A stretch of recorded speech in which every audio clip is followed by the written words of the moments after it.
To own your own power, you need to stop giving your power away first. And how do you do that? I'm going to give you a couple of reasons why you give your power away, how to take back your power and stand in it. So listen up. The number one reason why you give your power away is because of fear. You are afraid of rejection. You are afraid of not fitting in. You're afraid of not belonging. You're afraid of authority figures. You're just afraid all the time. And so what you will do is you'll contort yourself so that you can be accepted. And I'm going to tell you that is living a lie. I have lived that experience and it is so not fun. So those fears is what's driving you. The other thing is your compulsions. The other thing that drives your need to give your power away is your compulsions to make sure you have your way, that you're self-righteous. Other compulsions include alcohol, sex, food, buying, spending, all those things where you cannot stop yourself. And when you find this place inside of you that you have a compulsion that you cannot stop, that's the place where you have to start saying to yourself, oh, I just don't have any control over this part of me. That is called powerlessness. And so when those compulsions drive you, what happens is you can't stop it. It's like a freight train. And in order to stop it, you have to admit this is the person you have been being. You are powerless over this. And how can you tell that you're powerless? Because a part of your life is unmanageable. It is chaos creating. There's a lot of drama. And I know because I have been there. So in order for you to overcome your fear and to overcome your compulsions, you have to admit that you can't control any of it. You have to be able to give that up.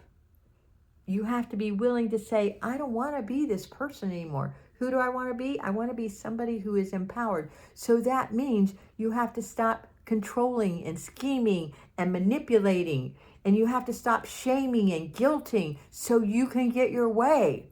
You have to stop screaming and yelling so you can have your way, so you can be okay. In Mel Robbins' wonderful book, she just says, let them. That is her theory. Let them. And I am on the bandwagon with that. It's another form of saying let go and let God, but just let them be who they are. And then when you just let them be who they are, then you can be more of who you are, who's kind and resilient and patient and generous. That is who you really are. But when you get into your fear or you get into your controlling mode, you are not a pleasant person to be around.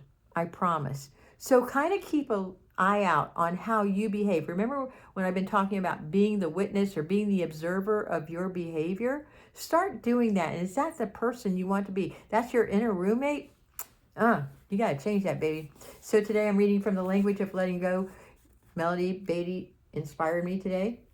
February 7th, we need to make a distinction between powerlessness and owning our own power.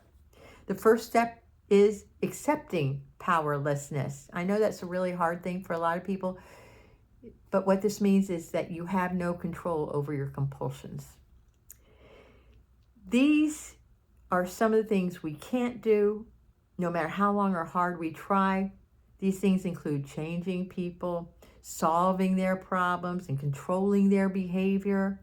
Sometimes we feel powerless over ourselves, what we feel or believe, or the effects of a particular situation or person on us. And it's important to surrender to powerlessness or accept powerlessness, but it's equally important to own our own power.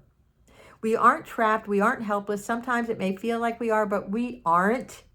We each have the God-given power and the right to take care of ourselves in any circumstance and with any person.